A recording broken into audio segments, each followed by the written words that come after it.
Bonjour à tous. Alors voilà, nous sommes partis pour notre premier cours à distance.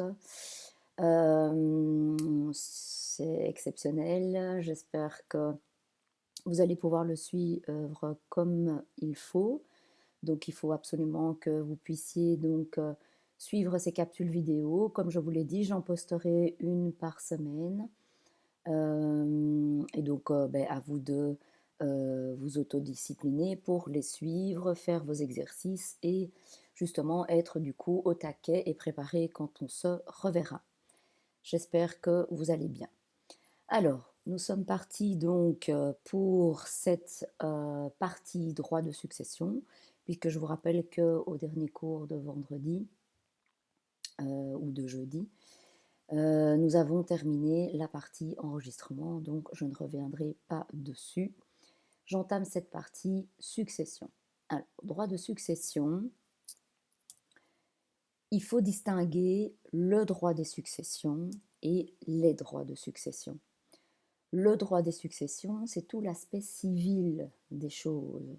C'est-à-dire, quand quelqu'un décède, qu'est-ce qui se passe? Qui est-ce qui va pouvoir prétendre à son patrimoine? Dans quelle proportion? S'il y en a un qui n'est plus là, qui va venir à sa place? Tout ça, ce sont des questions civiles. Les droits de succession, c'est tout l'aspect fiscal des choses. Donc, combien est-ce qu'on doit payer de droits de succession quand on a recueilli une part dans le cadre d'un héritage? L'un et l'autre sont deux choses différentes, mais l'un et l'autre sont tout à fait liés. Donc, c'est ce que je dis toujours. Ce cours-ci est un cours de droit fiscal, mais c'est impossible pour moi de vous expliquer tout l'aspect fiscal si je ne vous explique pas l'aspect civil des choses. Donc, ce que je fais à chaque fois, c'est que le premier cours, j'explique les principes de base en droit civil de succession. Alors, je dis bien principe de base parce que si je devais tout vous expliquer, on en aurait pour plus de 80 heures, c'est certain. Donc, si un jour vous travaillez dans cette matière, il faudra suivre évidemment un bon cours complet de droit civil en succession. Alors, comme d'habitude, vous devez faire attention à plusieurs choses. Les modifications légales constantes, bah oui, c'est une matière qui évolue tout le temps, puisque ce sont les régions qui ont cette compétence, donc c'est comme en droit d'enregistrement. Vous allez voir qu'à différents taux, différents tableaux, différentes méthodes de calcul en fonction des régions. Et puis faites toujours attention évidemment à vos sources utilisées. La première, la plus efficace, étant évidemment la législation de chaque région que vous pouvez trouver, comme je l'ai toujours dit, sur Fisconet. Alors, je commence donc par quelques notions en droit civil des successions. Alors, le droit civil des successions est resté le même pendant des années, je dirais même pendant plus d'un siècle. Et puis tout à coup, on a décidé qu'il fallait changer. Alors on a décidé, oui, parce que l'évolution de la société a fait que on se retrouve maintenant avec des familles qui ne sont plus du tout classiques, entre guillemets, comme avant. Donc on a décidé de tout réformer. Et donc il y a une loi qui est passée il y a 2 ans et demi, mais qui a tellement changé de choses qu'on l'a rendue applicable plus d'un an après. Donc c'est-à-dire depuis septembre 2018. Donc ça fait 1 an et demi que la loi civile de succession est mise en place. Alors, premier principe de base que je vous explique, c'est que en succession, il y a deux types de dévolution. Quand on parle de dévolution, ça veut dire qu'on transmet donc notre patrimoine vers une autre personne. Alors, deux types de dévolution. Il y a la dévolution qu'on appelle légale.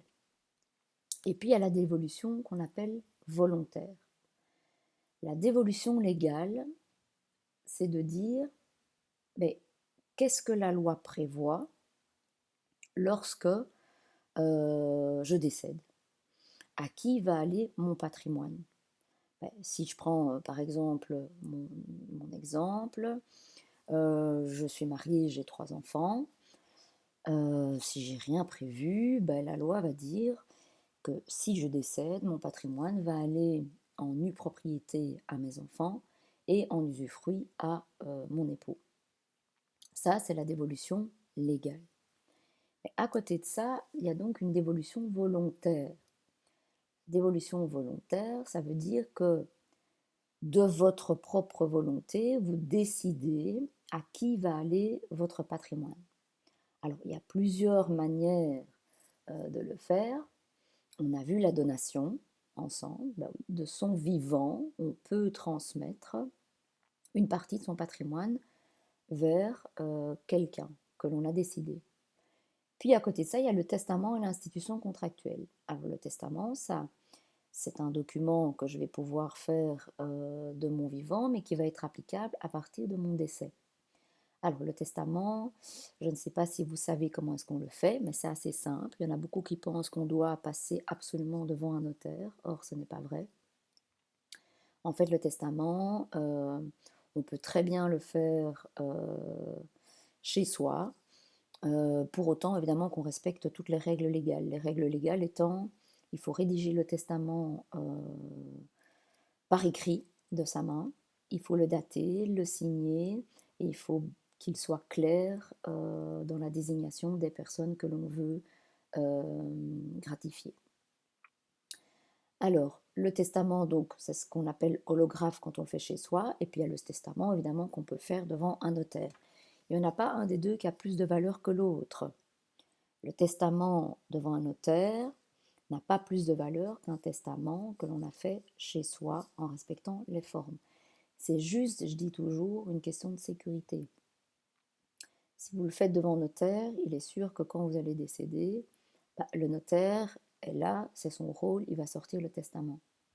Si vous faites un testament qui n'est pas devant notaire, il faut toujours évidemment veiller à le remettre à une personne de confiance, voire même à le faire en plusieurs exemplaires, à donner à plusieurs personnes de confiance, pour vous assurer qu'il soit sorti. Parce que si ces personnes ne le font pas, votre testament ne sera jamais sorti. Donc voilà, c'est plus une question de sécurité qu'une question de validité. Et alors il y a l'institution contractuelle. L'institution contractuelle, ça, c'est la possibilité, lorsque l'on se marie, de prévoir une clause entre nous qui est rattachée au régime matrimonial, au contrat de mariage donc, et qui va pouvoir prévoir certaines particularités dans la transmission du patrimoine vis-à-vis du conjoint. Alors, ces deux types de dévolution coexistent, c'est-à-dire que c'est pas soit l'une, soit l'autre, ça peut coexister ensemble. Puisqu'attention, la dévolution volontaire, je vais vous l'expliquer par après, on ne peut pas faire tout et n'importe quoi. C'est-à-dire que si par exemple je dis, moi je lègue tout à mon fils aîné et je ne souhaite pas que mes deux autres enfants aient quelque chose dans ma succession, c'est quelque chose qui ne pourra pas être respecté. Ce sera en effet pas valable parce que la loi a des règles impératives qui disent qu'on ne peut jamais déshériter un enfant. Donc voyez, on peut faire des choses de par sa volonté, mais il faut respecter évidemment certaines autres choses que la loi prévoit. Alors, les successibles. Un successible, c'est une personne qui a vocation à recevoir une part dans un héritage. Alors, il y a différentes dénominations. Il y a l'héritier, le légataire et le donataire. Alors, l'héritier, c'est la personne qui va hériter de notre patrimoine qui est désignée par la loi. Donc, si je prends mon cas, mes enfants et mon mari sont mes héritiers, puisque la loi dit que si je décède, ce sont eux qui vont hériter de mon patrimoine. Le légataire, lui, c'est celui que vous désignez dans votre testament.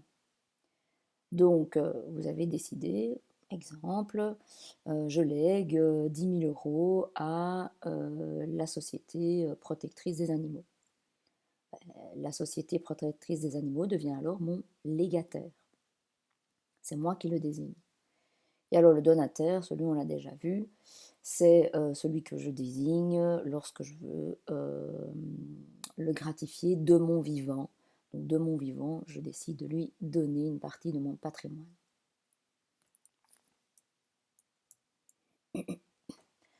Alors, usufruit nue propriété, notion essentielle que vous êtes censé maîtriser puisque ça provient du droit civil et c'est quelque chose de base. Alors, cette notion d'usufruit nue propriété, c'est une notion essentielle en droit de succession. C'est quelque chose qu'on va rencontrer tout le temps, tout le temps, tout le temps. Donc il faut vraiment bien maîtriser cette notion. Je vous rappelle que l'usufruit, c'est le fait d'avoir le droit de pouvoir user des fruits de la chose. Et la nue propriété, comme je dis toujours, celui qui est nu propriétaire porte bien son nom puisqu'il est propriétaire mais nu. C'est-à-dire qu'il a la chose en substance mais qui ne peut pas faire grand-chose avec. Et je vous rappelle que c'est l'usufruit plus la nue propriété qui forment la pleine propriété. C'est pour ça qu'on dit que c'est un démembrement, l'usufruit et la nue propriété sont des démembrements du droit de propriété. Puisque l'un n'existe pas sans l'autre, et l'un et l'autre forment ensemble la pleine propriété. Alors, pourquoi est-ce que c'est une notion qui est importante? Parce qu'en droit de succession, ça revient très très très régulièrement.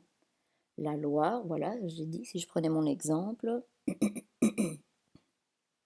si je décède, qui va hériter de ma succession? Mes enfants en nue propriété et mon mari en usufruit. Et donc, il faut bien connaître évidemment cette notion. Alors, l'usufruit et la nue propriété, c'est pas parce que ce sont des démembrements que ça ne vaut rien. Bien sûr que ça vaut quelque chose. Et donc, je vais vous apprendre à valoriser chacun de ces droits. Recueillir la nue propriété de quelque chose, ça a une certaine valeur. Recueillir l'usufruit de quelque chose, ça a une certaine valeur. Et donc, il ne faut pas croire que l'administration fiscale ne va pas vous taxer parce que vous ne possédez pas la pleine propriété de quelque chose. Bien sûr qu'elle va vous taxer, elle va vous taxer sur une certaine valeur, et vous allez voir comment est-ce qu'on apprend à valoriser ces droits réels-là. Alors, quand on est dans un usufruit, une propriété, on est dans une indivision, en fait, puisque, oui, l'usufruit n'existe pas sans la nue propriété, et la nue propriété n'existe pas sans l'usufruit. Donc, quid si on a envie de sortir d'indivision? C'est tout à fait possible. On n'est jamais tenu de rester impérativement en indivision. On peut toujours demander ce qu'on appelle la conversion. C'est-à-dire, si par exemple, voilà, moi et mon frère et ma mère, on est dans la succession de mon père décédé, mon frère et moi, on a la nue propriété du patrimoine de mon père et ma mère a l'usufruit. On pourrait très bien sortir de ça et dire chacun va repartir avec ses droits. Oui, puisque c'est pas très intéressant, on pourrait très bien se dire, moi, en étant propriétaire nu, ça ne m'intéresse pas de rester là-dedans, puisque j'ai droit à pas avoir grand-chose et en plus je dois payer des droits de succession. On pourrait très bien, sur par exemple une maison héritée dans le patrimoine, dire on sort d'indivision. Et si on sort d'indivision, la maison est vendue et chacun se verra payer le produit de cette maison en fonction de sa part. Et donc on déterminera bien ce que vaut ma nue propriété, ce que vaut la nue propriété de mon frère et ce que vaut l'usufruit de ma mère. Donc on peut toujours sortir d'indivision, mais attention, il vaut mieux être d'accord, parce que si on n'est pas d'accord, il y a une procédure judiciaire qui devra le faire. Alors, on peut toujours sortir d'indivision, oui, sauf, il y a quand même une exception, c'est en ce qui concerne le logement familial.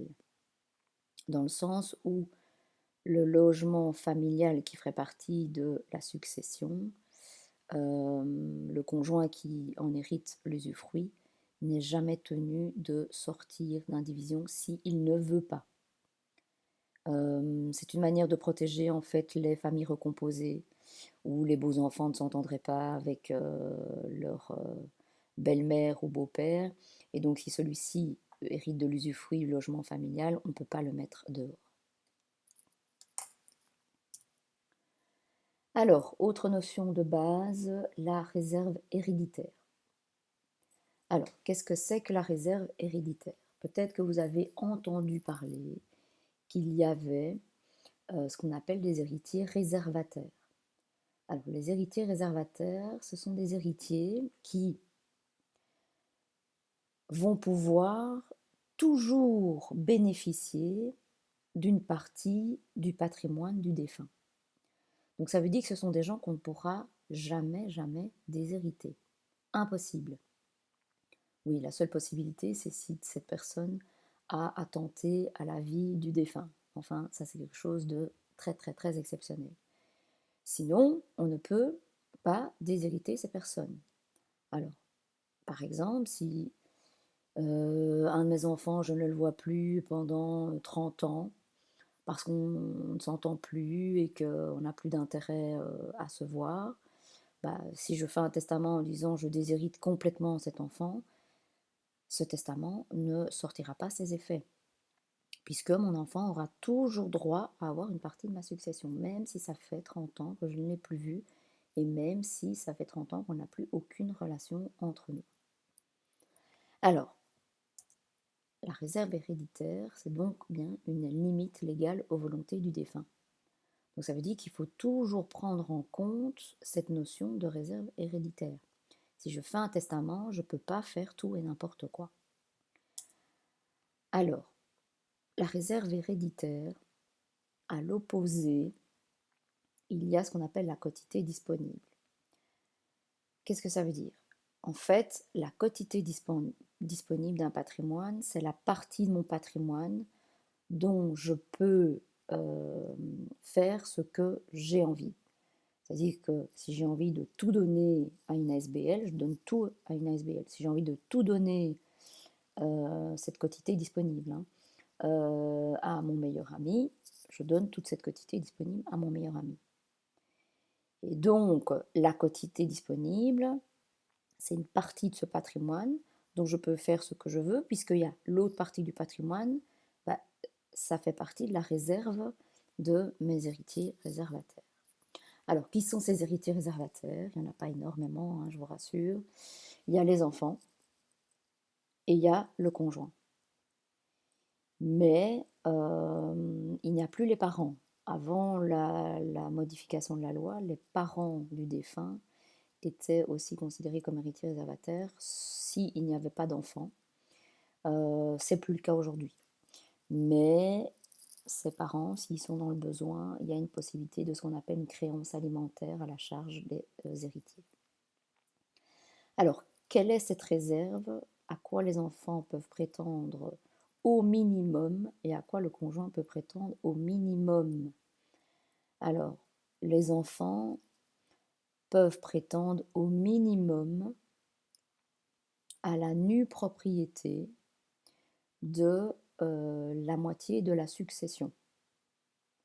Mais cette moitié de succession se divisera alors en autant d'enfants qu'il y aura. Donc si j'ai un enfant, ben, il aura droit à avoir la nue propriété de toute façon de la moitié de ma succession, quoi qu'il arrive. Si j'ai 2 enfants, ben, ils devront se partager cette moitié en 2. Si j'en ai 3, ils devront se partager cette moitié en 3, et ainsi de suite.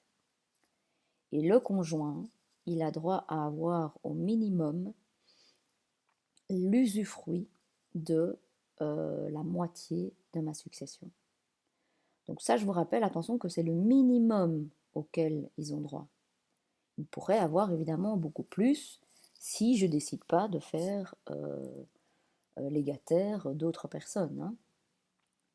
Donc voilà, quotité disponible, j'ai en fait la moitié de mon patrimoine, je fais ce que je veux, et puis l'autre moitié de mon patrimoine où je ne peux pas faire ce que je veux parce que je dois respecter cette réserve. Alors, si je ne respecte pas cette réserve, donc imaginons que j'ai fait un testament en disant je lègue la totalité de mon patrimoine à l'ASBL Animaux sans frontières. cette ASBL va se voir réduire son legs. Et réduire son legs en valeur. Donc ça veut dire qu'on va estimer la valeur de mon patrimoine. Et donc l'ASBL va devoir diminuer de moitié le legs qu'elle aura reçu au profit de mes héritiers réservataires. Alors attention, cette réserve ne joue que si je dépasse, évidemment, ma quotité disponible. Hein. Donc si je fais quelque chose, si je fais rien, on ne parle même pas de réserve. Alors, le rapport d'un bien à la succession. Qu'est-ce que c'est? On a vu justement toute la question des donations. Et on avait vu donc on pouvait faire des dons, immeubles ou meubles. Mais attention, il faut quand même pouvoir utiliser cette technique de planification successorale en respectant le droit civil. Dans le sens où, je donne toujours cet exemple, j'ai 3 enfants. Si je donne à un de mes enfants, je lui fais un don de mon vivant, je lui fais un don de, je sais pas moi, 80 000 euros. Parce que je me dis, tiens, bah, c'est mon fils aîné, il a besoin de cet argent pour démarrer dans la vie, etc. etc. J'ai mes 2 autres enfants. À votre avis, qu'est-ce qu'ils vont dire? Bah, ils vont dire, bah, et nous alors? Et là, bah, je pourrais leur répondre, bah, vous, c'est pas grave, mes chéris, la donation que je fais à votre frère, c'est bien une donation rapportable. Qu'est-ce que ça veut dire une donation rapportable? Une donation rapportable, c'est la même chose de dire une donation faite en avance d'OARI. Donc ça, c'est juste une question de vocabulaire juridique. Une donation rapportable, c'est le fait de dire à mon fils aîné, je te donne ces 80 000, mais attention, ces 80 000 euros, c'est déjà une avance sur ta succession. Donc ça veut dire que le jour où je décéderai, on tiendra du compte du fait que tu as déjà reçu 80 000 euros dans ta part successorale. Et donc du coup, bah, au niveau des calculs, ça veut dire que mes 2 autres enfants ne seront pas du tout lésés. Alors, on dit que cette règle d'avance varie, c'est une règle légale supplétive pour les descendants. Donc ça veut dire que quand je fais une donation à un de mes descendants, donc enfants, petits-enfants, la donation qu'il reçoit, si je ne précise rien, c'est censé être fait en avance d'Oari. D'accord? Alors, à contrario, il existe ce qu'on appelle des donations qui sont faites par préciput et hors part. Alors, ça veut dire en français des donations non rapportables. Enfin, en français courant, quoi. Donc ça sont des notions juridiques. Hein. Alors, non rapportable, ça voudrait dire que je pourrais très bien dire à mon fils, écoute, je te fais don de 80 000 euros. Mais cette donation, ben voilà, comme tu es mon fils, que j'aime beaucoup, tu as toujours été reconnaissant envers moi, voilà, tu m'as aidé, bref, j'ai une sorte de petite préférence pour lui. Mais je pourrais très bien lui dire, c'est 80 000 euros, c'est non rapportable. Non rapportable, ça voudrait dire que ces 80 000 euros que je lui donne, ce n'est pas du tout une avance sur sa succession. C'est quelque chose que je lui donne en plus. Alors, est-ce que je peux faire ça? La réponse est oui, mais attention, pour autant que je ne dépasse pas la notion qu'on a vue avant, ma quotité disponible. Donc, ça veut dire que je ne peux pas atteindre la réserve de mes 2 autres enfants. Donc vous voyez qu'on peut faire certaines choses, mais on ne peut pas faire tout et n'importe quoi parce qu'il faut toujours bien respecter en fait les règles civiles. Parce que si je fais plein de donations et que donc je fais des donations à mon fils, à mon fils, à mon fils, en me disant bah, comme ça je me débarrasse de tout mon patrimoine et mes 2 autres n'auront rien, ben, ça je ne peux pas, puisque au moment de mon décès, mes 2 autres vont pouvoir évidemment réclamer leur réserve par rapport à toutes les donations que j'aurais faites. Alors, cette donation non rapportable, on dit que la règle légale est supplétive pour les autres donataires.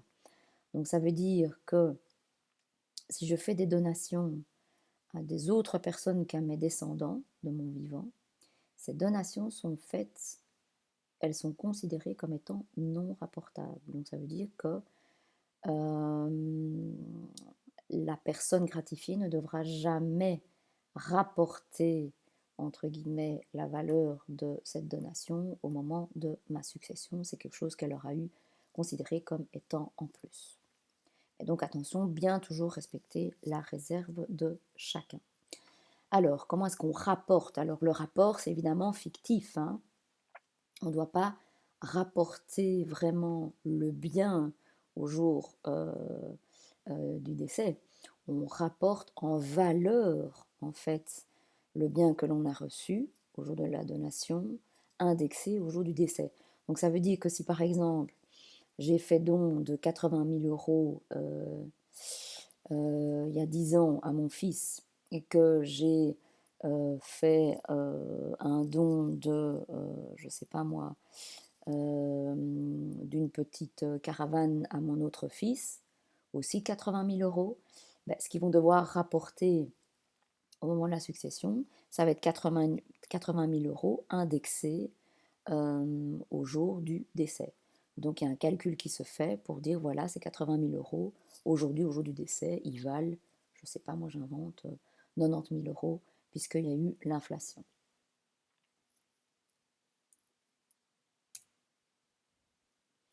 Alors, notion super importante, la différence entre conjoint, cohabitant légal, cohabitant de fait.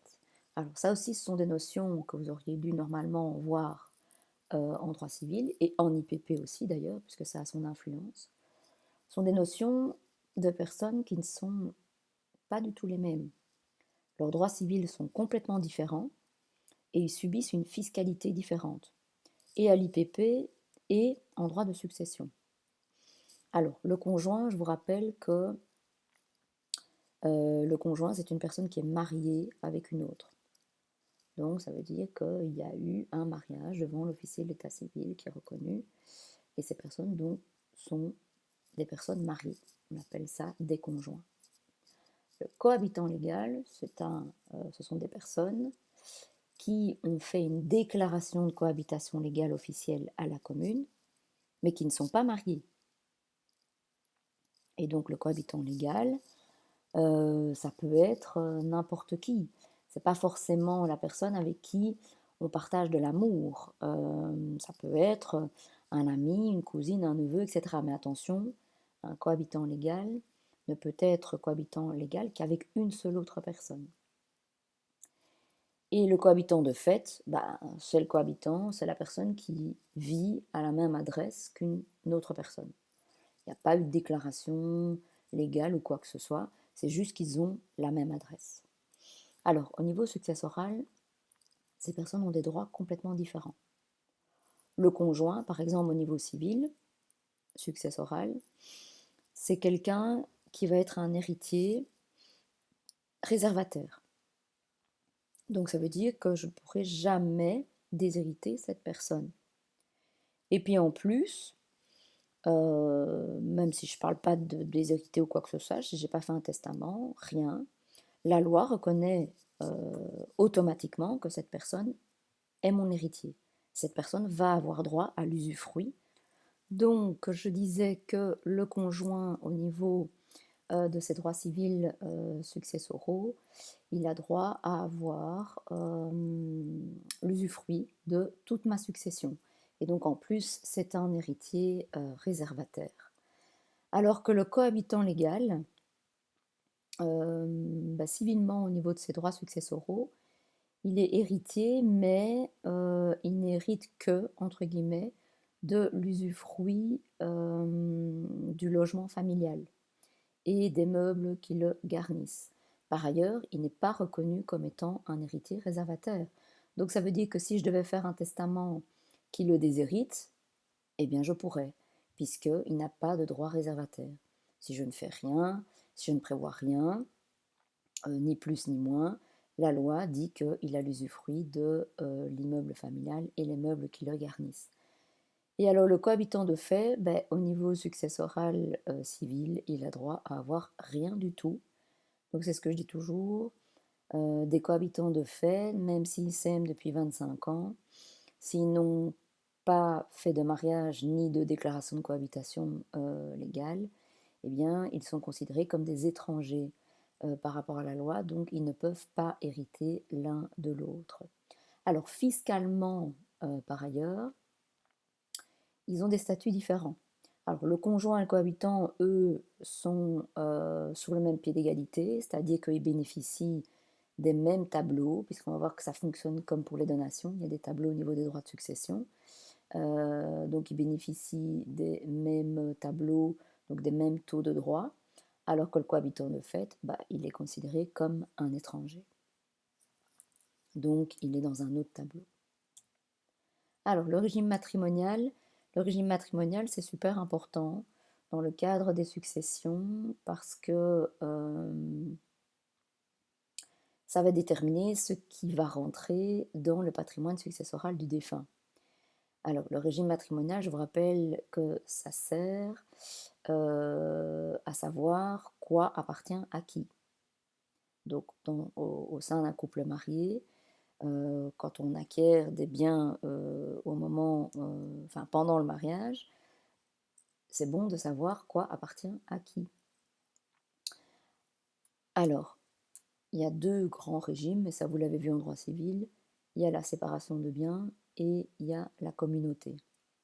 La séparation de biens, ça veut dire que tout ce que vous avez acquis pendant le mariage, ça vous appartient. Donc si monsieur a acquis avec ses propres revenus la voiture, c'est sa voiture. Si madame a acquis le salon avec ses propres revenus, c'est le salon, bien à elle, ça lui appartient. Alors que quand on est en communauté, tout ce qu'on acquiert pendant le mariage, ça appartient 50-50, sauf ce que l'on reçoit par donation ou par héritage. Pourquoi est-ce que ça a son importance en droit de succession? Parce que le régime matrimonial, il prend fin quand le mariage prend fin. Et le mariage prend fin au moment où il y en a un des deux conjoints qui décède, ou alors au moment d'un divorce. Effectivement, à ces deux moments-là, comme le mariage prend fin, le régime matrimonial est liquidé. Donc ça veut dire que à ce moment-là, on détermine quoi appartient à qui. Et c'est important puisque pendant un divorce, au moment d'un divorce, c'est normal que chacun sache ce qui lui appartienne pour pouvoir repartir avec ses biens. Et au moment d'une succession, c'est bien de savoir qu'est-ce qui va rentrer dans le patrimoine successoral et qu'est-ce qui va appartenir à l'époux survivant. Alors si vous avez bien compris cette notion de régime matrimonial, vous aurez compris que quand on divorce, il vaut mieux être en séparation de biens. Comme ça, chacun reprend ses affaires, entre guillemets. Alors que quand on est dans le cadre d'une succession, il vaut mieux être marié sous le régime de la communauté. Oui, puisque comme tout appartient à moitié-moitié, eh bien, ça veut dire que dans le patrimoine successoral du défunt, il y aura la moitié du patrimoine commun, alors que l'autre moitié va aller au survivant. Et comme ça lui appartient, il n'y a pas de droit de succession à payer là-dessus. Alors que dans la séparation de biens, comme chacun a ses propres biens, dans le patrimoine successoral, tous les biens qui appartiendraient au défunt rentrent dans sa succession en entièreté. Alors, la différence entre l'adoption simple et l'adoption plénière. Donc, adopter, c'est créer un lien de filiation avec quelqu'un. Considérer donc que c'est son enfant. Il y a deux sortes d'adoption. Il y a une adoption simple et une adoption plénière. L'adoption plénière, c'est assez facile, c'est l'adoption qui rend l'enfant que vous adoptez comme si c'était un enfant biologique. Donc ça veut dire qu'il n'y a aucune différence, ni au niveau de ses droits civils, ni au niveau de ses droits fiscaux. Au niveau de la succession, ce sera la même chose que si c'était un enfant biologique. Il n'a plus de contact avec sa famille d'origine. Cet enfant est bien votre enfant. C'est bien le petit enfant de vos parents, etc., etc. Alors que l'adoption simple, c'est une adoption qui va faire rentrer l'enfant comme votre enfant, avec une filiation entre vous et lui, mais entre personne d'autre. Donc ça veut dire que cet enfant qui devient votre enfant ne sera jamais le petit enfant de vos parents, ne sera jamais le frère et sœur de vos autres enfants éventuellement, ne sera jamais le neveu ou la nièce de vos frères et sœurs. Bref, il n'y a un lien que entre vous. Et cet enfant a d'ailleurs encore des contacts avec sa famille d'origine. Alors, pourquoi est-ce qu'on explique la distinction en matière successorale? Parce que civilement, c'est déjà tout à fait différent. Même si les deux enfants vont hériter de leurs parents adoptants, l'adoption plénière, l'enfant adoptera de tout le reste de sa famille si ça, éventuellement c'est le cas. Donc si par exemple dans l'adoption plénière, le grand-parent décède et fait un legs à ses petits-enfants, l'adopté plénier, il en bénéficie. Alors que dans l'adoption simple, l'héritage ne se fait que de l'enfant par rapport aux parents décédés. Mais il n'y aura jamais d'héritage de l'adopté simple par rapport à un grand-parent qui serait décédé, par exemple. Par ailleurs, comme il fait partie toujours de sa famille d'origine, c'est ça qui est un peu particulier, s'il y a un décès dans sa famille d'origine, il hérite aussi. Alors fiscalement, ils sont aussi dans des situations tout à fait différentes. L'adopté plénier, comme si c'était un enfant biologique, il bénéficie du tableau préférentiel comme si c'était donc un enfant biologique. Alors que dans l'adoption simple, l'adopté est en fait considéré fiscalement comme un étranger. Donc ça veut dire que le tableau des taux qui vont lui être applicables va être le tableau entre tout autre, c'est-à-dire beaucoup moins intéressant. Alors je vous rassure, pour les vraies adoptions, entre guillemets, on verra qu'il y a des exceptions et que fiscalement, ces enfants peuvent quand même bénéficier de ce tableau 1. Mais en fait, l'administration fiscale a fait ça pour éviter les abus, parce qu'il y en a eu à l'époque, dans le sens où il y avait des personnes qui adoptaient vite quelqu'un, puisque l'adoption simple peut se faire entre adultes aussi. Et comme ça, cette personne devenait son enfant et pouvait hériter de lui, et en plus fiscalement aurait pu alors bénéficier du tableau 1, ce que l'administration fiscale a maintenant refusé depuis quelques années.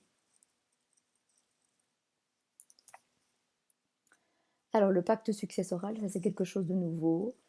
Ça n'existait pas avant la loi donc, qui est entrée en vigueur il y a 1 an et demi. En fait maintenant, aujourd'hui, il y a une possibilité de faire une convention devant un notaire dans laquelle on se met d'accord sur une succession future. Donc la succession n'est pas encore ouverte, mais dans le futur, lorsqu'elle s'ouvrira, on a pris des accords et on a signé cette convention.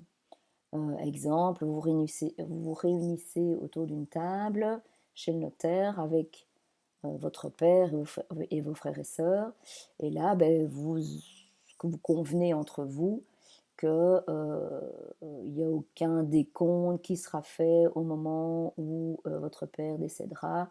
Chacun a reçu des dons, et donc on fait comme si voilà, chacun était sur le même pied d'égalité, tout le monde est d'accord. Donc même s'il devait y avoir une réserve entamée, vous dites que vous êtes d'accord, par exemple. Voilà, ça c'est quelque chose qui est permis maintenant, alors que c'était interdit avant. Mais attention, ça a des conséquences, c'est pour ça que ça doit se faire devant notaire. Une fois que vous avez signé cette convention, une fois que votre père sera décédé, si vous avez signé cette convention, elle s'applique. Donc hors de question, évidemment, de contester cette convention. Alors, avant-dernier point, les options possibles pour un successible. En fait, il faut savoir que quand une succession s'ouvre, on n'est pas obligé de l'accepter. Chance, parce qu'il y a des successions où ça pourrait être dangereux. Si par exemple je sais que mon père est rempli de dettes, que c'est un joueur invétéré, me dirait, oulala, s'il décède, si j'accepte la succession, je vais devoir payer ses dettes. Eh bien, d'autres possibilités sont offertes. Alors, on les voit ensemble. La première possibilité, c'est de dire on peut accepter purement et simplement une succession. Donc, on dit j'accepte. Dans ce cas-là, si on accepte non seulement l'actif, mais aussi le passif. Donc, attention, parce que si le passif est plus élevé que l'actif, c'est moi qui vais devoir payer les dettes qui surpassent cet actif. Donc, voilà, il faut faire attention quand on s'engage dans ce genre d'option. Deuxième option, je renonce à la succession, purement et simplement. Je dis je n'en veux pas. Dans ce cas-là, ben, je ne pourrai pas récolter d'actifs, mais je ne serai jamais tenu du passif. Donc si le passif devait être plus grand que l'actif, ben, ce n'est pas mon problème. C'est le problème peut-être d'autres héritiers qui auraient accepté, mais ce n'est pas le mien. Et si personne n'accepte, ça malheureusement, les créanciers devront assumer seuls leurs créances non payées. Alors attention, la renonciation doit se faire devant un notaire. Donc vous devez faire une démarche particulière pour faire une renonciation. Alors que l'acceptation, il n'y a pas de démarche particulière. En fait, ce qui est assez curieux, c'est que l'acceptation, elle se déduit de votre comportement. Donc si vous avez fait des démarches, par exemple, auprès du notaire, des banques, après un décès, on considère que vous avez accepté la succession. Alors que la renonciation, attention, il faut faire vraiment une démarche officielle.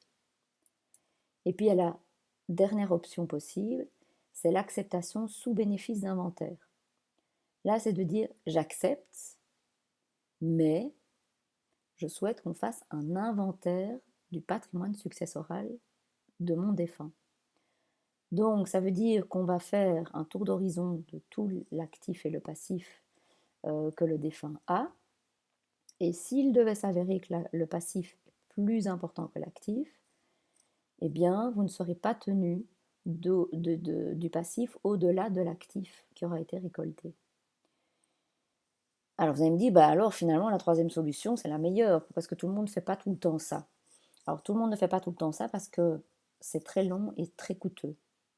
En fait, l'acceptation sous bénéfice d'inventaire, ça demande une procédure judiciaire devant le tribunal de première instance.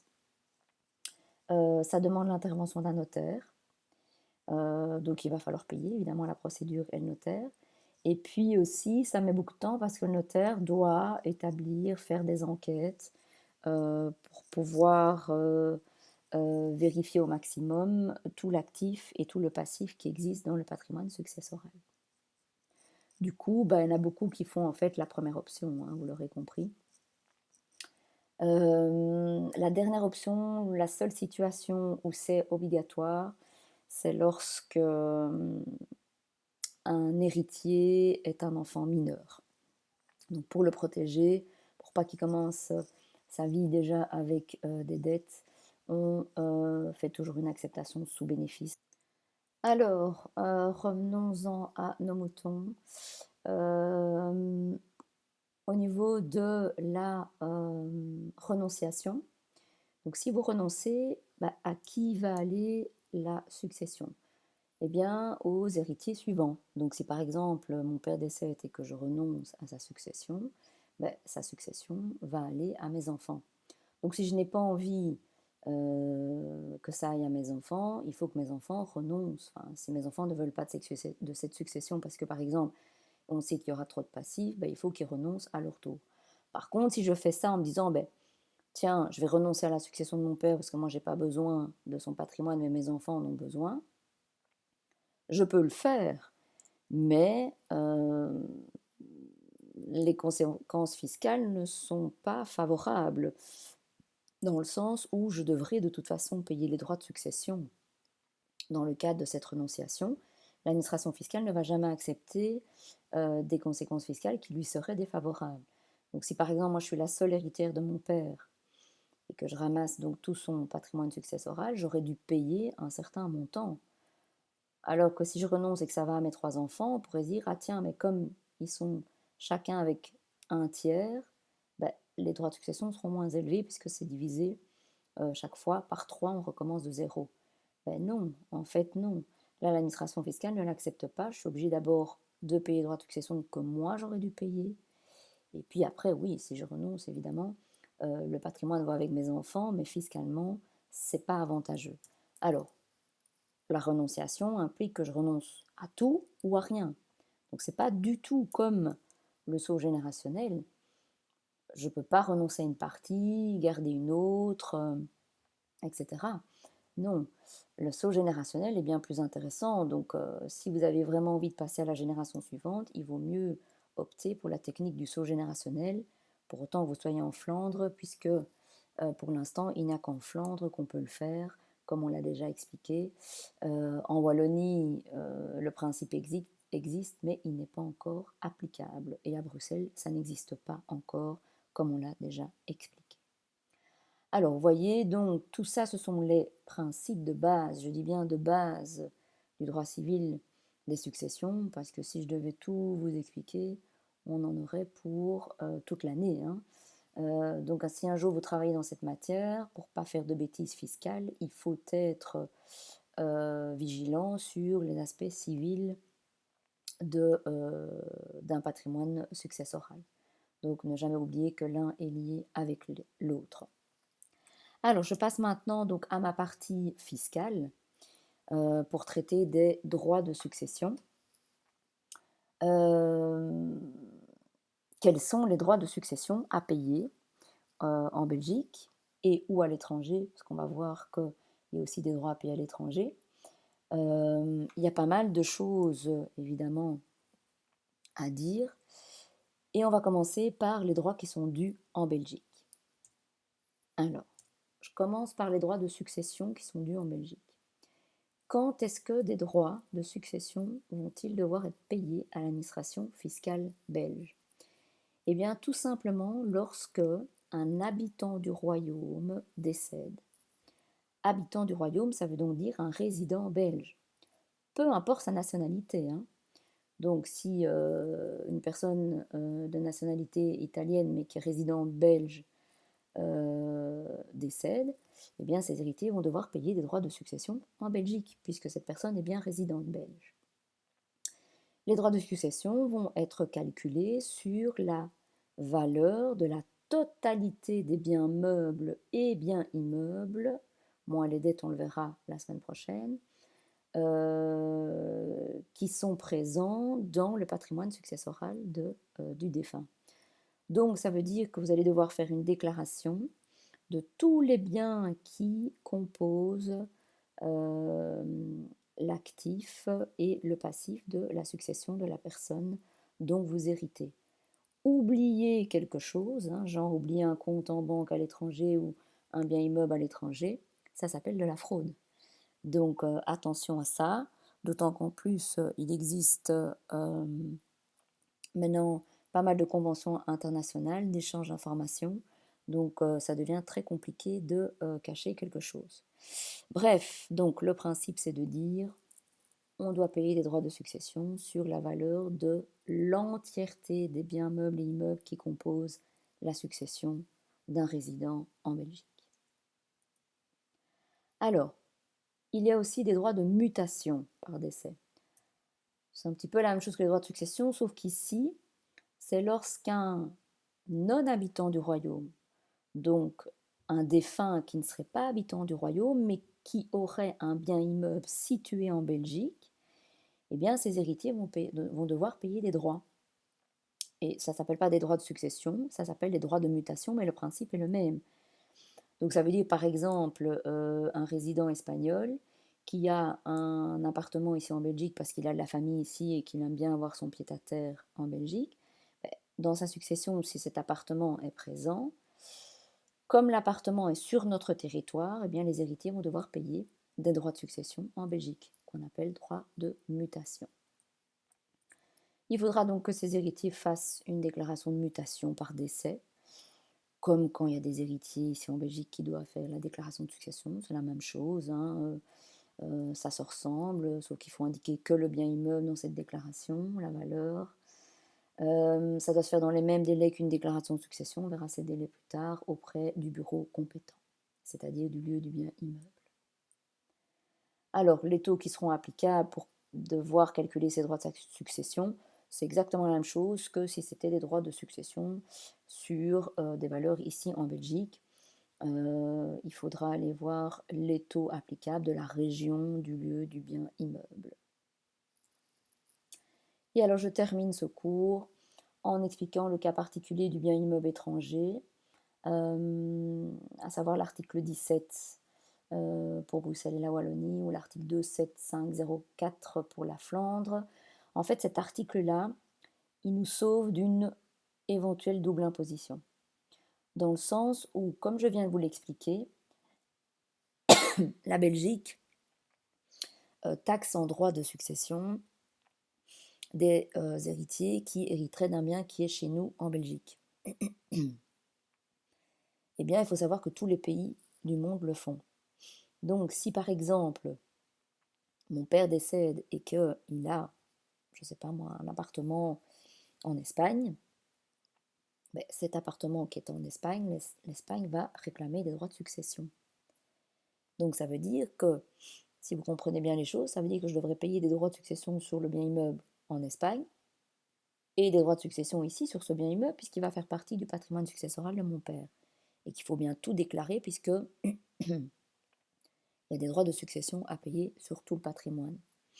Eh bien, pour éviter ça, il existe cet article qui va dire que ce qu'on a payé à l'étranger comme droit de succession pour ce bien immeuble, eh bien, on va pouvoir déduire ces droits que j'ai payés là-bas sur les droits que je dois payer ici. Ça évite donc la double imposition, ce qui est évidemment très efficace pour alléger le portefeuille. Attention, ce principe est très intéressant. Donc, il permet d'imputer en proportion des droits de chacun ce qu'on a payé à l'étranger sur ce qu'on a payé ici. Donc, si par exemple on est plusieurs, imaginons 2 frères et sœurs, on est 3 hérités de mon père, ce bien immeuble qui est à l'étranger, on devra tous les 3 payer des droits en proportion de notre part. Eh bien, chacun en proportion de notre part, on va pouvoir imputer ce qu'on a payé là-bas sur ce qu'on doit payer ici. Mais attention, cet article-là, il nous sauve que et uniquement dans cette situation. Donc seulement lorsqu'il y a un bien immeuble à l'étranger pour lequel j'ai payé des droits. Dans aucune autre situation. Or, on va voir qu'il y a d'autres situations, malheureusement, qui amènent à des doubles impositions, voire plus. Et ça, eh bien, on verra dans la capsule de la semaine prochaine. La semaine prochaine, donc, on recommencera la théorie et les exercices. C'est vrai que ce cours-ci, il est particulièrement théorique, mais malheureusement, je ne peux pas faire autrement puisque ce sont beaucoup de principes de base sur l'aspect civil des choses. Voilà, je vous laisse. Je vous souhaite bon courage et bon travail. Et puis, on se voit la semaine prochaine. Et d'ici là, prenez soin de vous et de votre entourage. À bientôt.